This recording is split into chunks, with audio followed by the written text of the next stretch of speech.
오늘의 말씀은 사무엘상 13장 1절부터 12절 말씀입니다. 하나님 아버지, 화요일 아침 이 시간에도 주의 은혜를 사모함으로 주 앞에 나오게 하시니 감사합니다. 이 시간에도 우리 모두에게 말씀을 통해 하나님의 음성을 들려주옵소서. 예수님의 거룩하신 이름으로 기도합나이다. 아멘. 할렐루야. 성교 성도 여러분, 오늘 하루도 여러분 삶에 하나님의 은혜와 평강이 넘쳐나길 축복합니다. 오늘 우리에게 주는 하나님의 말씀은 사무엘상 13장 1절에서 12절까지의 말씀입니다. 오늘 본문은 사울이 왕으로 공식 취임한 이후 그의 통치에 대한 첫 번째 기사입니다. 이스라엘이 그토록 원했듯이 사울은 왕으로서 이스라엘 위에 싸웁니다. 1절 2절, 사울이 왕이 될 때 40세라. 그가 이스라엘을 다스린 지 2년에 이스라엘 사람 3,000명을 택하여 그 중에서 2,000명은 자기와 함께 믹마스와 베델산에 있게 하고 1,000명은 요나단과 함께 베냐민 기브아에 있게 하고 남은 백성은 각기 장막으로 보내니라. 사울은 블레셋과의 전쟁을 위해 3,000명을 선발해서 2,000명은 자신과 함께 믹마스와 베델에 주둔시키고 1,000명은 아들 요나단과 함께 베냐민 지파의 기브아에 주둔시켰습니다. 다윗의 친구로 유명한 요나단이 처음으로 등장하는 부분이죠. 남은 백성을 각자의 장막으로 돌려보낸 이유는 3,000명의 군사로 충분하다는 생각 때문이었을 것입니다. 3절, 요나단이 게바에 있는 블레셋 사람의 수비대를 침해 블레셋 사람이 이를 들은지라. 사울이 온 땅에 나팔을 불어 이르되 히브리 사람들은 들으라 하니. 전쟁은 요나단이 믹마스에서 남쪽으로 약 3km 떨어진 게바의 블레셋 요새를 공격함으로써 시작되었습니다. 이 소식은 블레셋 사람들에게 알려졌고 사울도 이 소식을 히브리 사람들에게 전하기 위해 이스라엘 전역에 나팔을 불었습니다. 히브리 사람과 이스라엘 사람은 동요로 볼 수 있습니다. 4절, 온 이스라엘이 사울이 블레셋 사람들의 수비대를 치는 것과 이스라엘이 블레셋 사람들의 미움을 받게 되었다함을 듣고 그 백성이 길갈로 모여 사울을 따르니라. 블레셋의 수비대를 치는 것은 기브아에 진치고 있었던 요나단의 군대였지만 요나단도 사울의 지휘를 받는 자였기 때문에 사울이 블레셋 사람들의 수비대를 친 것으로 말하고 있습니다. 이스라엘이 블레셋 사람들의 미움을 받게 되었다라는 표현은 이스라엘이 블레셋에게 악취가 되었다라는 이 문장의 의역입니다. 이 말은 블레셋이 곧 이스라엘을 공격할 것을 암시하죠. 이스라엘도 이제 본격적으로 전쟁을 준비해야 했습니다. 이스라엘 전역에 울려 퍼진 나팔 소리를 듣고 블레셋과 싸울 이스라엘 백성들이 길갈에 모였습니다.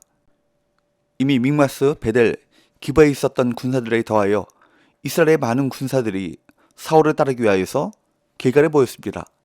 길갈은 이스라엘이 출애굽 이후에 요단강을 건너자마자 본격적인 가나안 정복을 위해 진을 쳤던 곳이고 이스라엘 백성이 사울을 왕으로 삼은 곳이기도 합니다.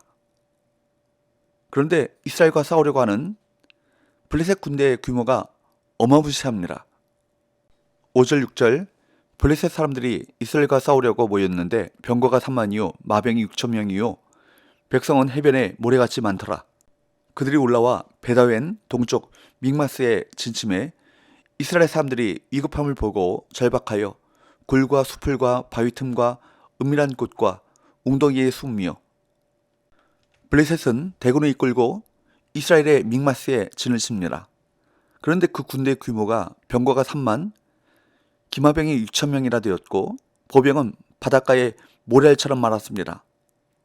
반면에 사울을 따르는 이스라엘 백성들 군대는 3,000명에 불과했고 그마저도 블레셋 군대의 위용을 보고 두려움에 빠져 도망가기 시작했습니다. 이스라엘 사람들은 굴이든 숲이든 숨을 수 있는 곳이면 어디든지 숨었습니다. 7절, 어떤 히브리 사람들은 요단을 건너 갓과 길라 땅으로 가되 사울은 아직 길갈에 있고 그를 따른 모든 백성은 떨더라. 어떤 이스라엘 사람들은 요단강 건너편의 갓지파 지역과 길라 지역까지 피난갈 정도였습니다. 길라 지역은 주로 요단 동편의 므낫세 지파 지역을 말합니다. 갓지파 지역은 므낫세 지파 아래에 위치해 있었습니다. 사울과 길갈에 모여있던 이스라엘 군사들은 떨고 있을 뿐이었습니다. 그런 상황 속에서 3위 선자가 빨리 와야 할 텐데 기다리는 선자는 오지 않습니다. 8절 사울은 사무엘이 정한 기한대로 이래 동안을 기다렸으나 사무엘이 길갈로 오지 아니하며 백성이 사울에게서 흩어지는지라. 사울은 블레셋과의 전쟁이 시작되기 전에 사무엘 선자가 길갈로 와서 하나님께 제사를 드려주길 기다리고 있었습니다. 사무엘은 자신이 당도할 때까지 이래를 기다리라고 했고 사울은 그 말에 따라 급박한 가운데에서도 이래 7회를 기다렸습니다. 하지만 사무엘의 도착이 지체되자 백성은 흩어지기 시작했습니다. 그야말로 사울에게는 긴박하고 급박한 상황처럼 느껴졌을 것입니다. 9절 사울이 이르되 번제와 화목제물을 이리로 가져오라 하여 번제를 드렸더니 결국 긴박하게 느껴졌던 사울은 사무엘의 지시를 무시하고 자신이 직접 제사를 드리는 큰 죄를 범했습니다. 그런데 번제 드리기를 마치자 그때 사무엘이 도착했습니다. 10절에서 12절 번제 드리기를 마치자 사무엘이 온지라 사울이 나가 맞으며 문안하며 사무엘이 이르되 왕이 행하신 것이 무엇이냐 하니 사울이 이르되 백성은 내게서 흩어지고 당신은 정한 날 안에 오지 아니하고 블레셋 사람은 믹마스에 모였음을 내가 보았으므로 이에 내가 이르기를 블레셋 사람들이 나를 치러 길갈로 내려오겠거늘 내가 여호와께 은혜를 간구하지 못하였다 하고 부득이하여 번제를 드렸나이다 하니라. 사무엘은 사울에게 왕이 행하신 것이 무엇이냐라고 물으며 단도직입적으로 책망합니다. 사울도 그 행위에 이유가 없었던 것은 아닙니다. 사무엘은 약속한 기한에 오지 않았고 백성은 흩어지고 있었기에 블레셋 군대가 이스라엘을 치러 오기 전에 하나님께 제사드림으로써 하나님의 은혜를 구하고 싶었던 것입니다. 그럼에도 불구하고 사울은 제사장의 거룩한 직무를 자신이 직접 수행하는 죄를 지어서는 안 되었던 것입니다. 사랑하는 여러분, 두려운 상황 속에서 성도가 똑똑히 기억해야 할 사실은 무엇일까요? 그것은 바로 만물보다 크고 위대하신 하나님께서 성도와 함께 하신다는 사실입니다. 이 사실을 온전히 믿을 때 두려워하지 않고 그분께서 원하시는 선한 뜻을 따라 싸워나갈 수 있는 것입니다. 그렇지 않으면 이스라엘 백성처럼 싸움을 포기하거나 사울처럼 자신의 방식대로 조급하게 문제를 풀어갈 수 있습니다. 사울은 흩어지는 백성과 자신을 치러 올라올 블레셋 군대를 바라보면서 마음이 흔들렸습니다. 그래서 사무엘을 기다리라는 하나님의 명령에 순종하지 않고 조급하게 일을 처리했던 것입니다. 성도의 영적인 싸움은 그 자신만의 싸움이 아닌 하나님의 싸움이라는 사실을 명심해야 합니다. 싸움의 방식까지도 하나님께서 원하시는 방식대로 행해야 그 싸움에서 승리할 수 있는 것입니다.